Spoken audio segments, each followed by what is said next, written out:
Story 1. It was a quiet night. I had just tucked my 3-year-old son into bed. He had been a little more restless than usual, but I didn't think much of it. He was always a little nervous about the dark, so I left his door slightly ajar like I always did, the soft glow of his nightlight filling the room. I kissed him goodnight, whispered a promise to check on him later, and left him to fall asleep. About an hour later, I was sitting on the couch, scrolling through my phone, when I heard it. The soft sound of crying. It was my son, calling out to me. I stood up, rubbed my eyes, and walked towards his room, feeling a little annoyed but mostly concerned. I was tired, but I knew he probably just had another bad dream. When I opened his bedroom door, I was hit by an unsettling feeling. His nightlight was off, and the room was completely dark.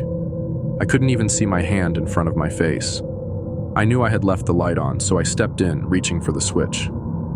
But when I tried to turn the nightlight back on, nothing happened. It wouldn't light up. I tried again and again, but it was as if the light had just stopped working. A cold shiver ran down my spine. Then I heard it. A soft, low whisper coming from the far corner of the room. "Don't let him wake up." My heart skipped a beat. I froze. It wasn't my son's voice. The tone was different, like it came from someone or something else. I tried to rationalize it, telling myself it was just my imagination playing tricks in the dark. But as I stood there, I couldn't shake the feeling that I wasn't alone. In a panic, I pulled out my phone and turned on the flashlight, shining it around the room. There was no one in sight.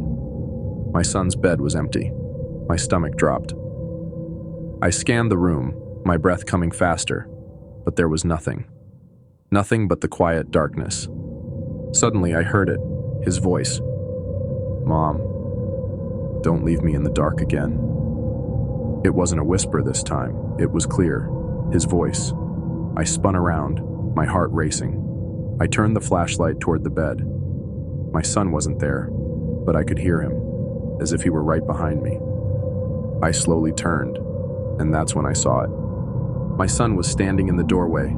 His eyes were wide open, his expression blank, staring at me. But what made my blood run cold wasn't just the look on his face. It was the fact that his voice, the one I had just heard, came from behind me. The whisper was still there, but his lips weren't moving. It was like something was mimicking him, using his voice to make me feel like he was right next to me. I rushed over to him, grabbed his hand, and pulled him out of the room. I didn't dare look back. I just couldn't. We ended up sleeping on the couch that night, and I didn't go back into his room until the morning. But when I did, the nightlight was on again, as if nothing had happened. Everything was normal, except it wasn't. A few days later, I overheard my son talking to himself, playing with his toys. He said something that made my blood run cold. He was pretending to talk to someone, a friend he made. "He told me not to wake you up, Mommy. He doesn't want you to see him." I never let him sleep alone again.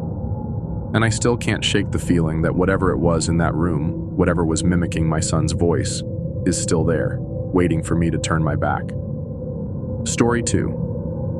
I've been a mom for a few years now, and one of my favorite parts of the day is when I sing my daughter, Emily, her lullaby before bed. Every night she asks for it, and no matter how tired I am, I always make sure to sing it to her. She loves it. It's our thing. On this particular night, everything seemed normal. It was late, and I was sitting beside her bed, gently brushing her hair out of her face. The house was quiet, and the only light in the room was from the faint glow of her nightlight.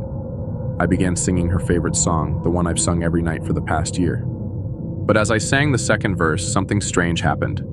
Emily, who was usually so relaxed when I sang, suddenly sat up in bed, her face pale and wide-eyed. "Mom, stop singing. It's not you." Her voice was quiet, almost frightened. Confused, I stopped for a second, looking at her. "What do you mean, sweetie? It's me. I'm right here." I thought she was just sleepy, or maybe having one of those weird half-dream moments. So, I tried to keep singing, brushing off the unease that had settled in my chest. But before I could finish the next line, Emily screamed, loud, high-pitched, and full of terror. I froze, my heart pounding. The scream wasn't just loud, though. The voice that screamed, it didn't sound like her. It was distorted, not her little girl voice at all. It was sharp, almost inhuman, and it felt like something was wrong. "Emily?" I whispered, terrified now. I rushed to her side, trying to comfort her, but she was shaking. Her eyes were wide open, her mouth moving, but the scream had come from somewhere else. I put my hand on her shoulder, trying to calm her down, but as I did, something even more horrifying happened. The voice started singing along with me. It was faint at first, barely audible over my own voice, but it was there. The same lullaby, but wrong. The melody was the same, but the voice was twisted. It sounded high-pitched, almost shrill, and like it was coming from all around the room, not just from Emily. I turned to her, and that's when I saw it. Emily was smiling at me, but it wasn't the smile I knew. It was too wide, too unsettling. Her eyes seemed too big, and her face, her whole expression, was completely different. She was still sitting up in bed, but she wasn't moving. The singing continued, but now it was louder. The voice was in sync with mine, like it was mocking me. It wasn't her voice. "Mommy," the distorted voice sang, but Emily's lips didn't move. It was as if the voice was coming from somewhere else in the room, a voice that wasn't hers. I backed away from the bed slowly, my heart racing. The room felt cold all of a sudden, and the walls seemed to press in on me. I couldn't tear my eyes away from her.